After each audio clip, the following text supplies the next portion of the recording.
Well, today's project is changing my front tire on my Ninja 500R. The first thing I did before I jacked it up, loosened these two bolts here. There's one on each side of the front fork, one here and one there. And then I also got, I guess, a 12mm socket that actually fits these bolts here on the axle. The same one on both sides.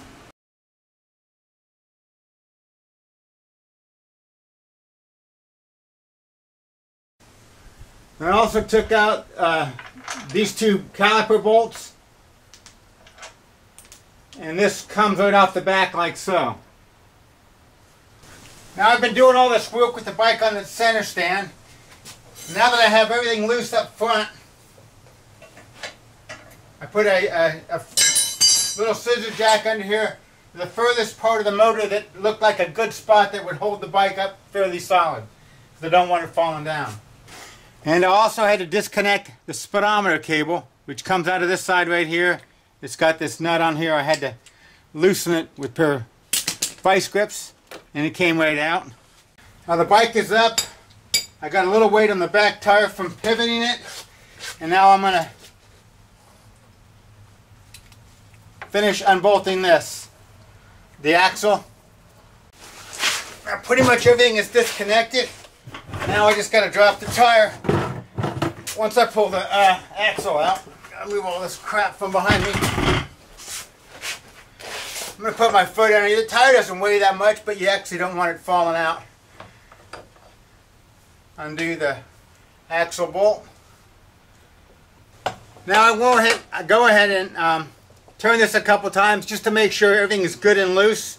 Of course, these are already removed. The other side's off, and this is off now. Now I'm going to just punch the axle out from the other side using a hammer and a punch. Tap it with the punch. And this side I'm lifting up with my foot, just take some of the pressure off, and I pull the axle out. And then the tire should just drop. You got these little spacers you don't want to lose. There's one on each side. Well, this side doesn't actually have the spacer like the other side. It actually has this speedometer gear set up. I'm going to leave it on because I don't want to get dirt and stuff in there. And drop the tire down. It's on the ground now, and I can just roll it out. Now for me, I don't want to lose this stuff here, so I'm going to go ahead and put the spacer back on the axle.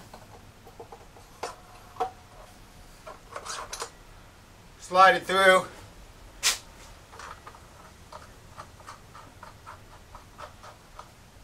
And just kind of lightly tighten it up. So now I'm not worried about anything falling off, and also I don't have to worry about losing the order or how they go back on. Now this is ready to go to the shop to get it replaced. It's actually starting to wear pretty bad.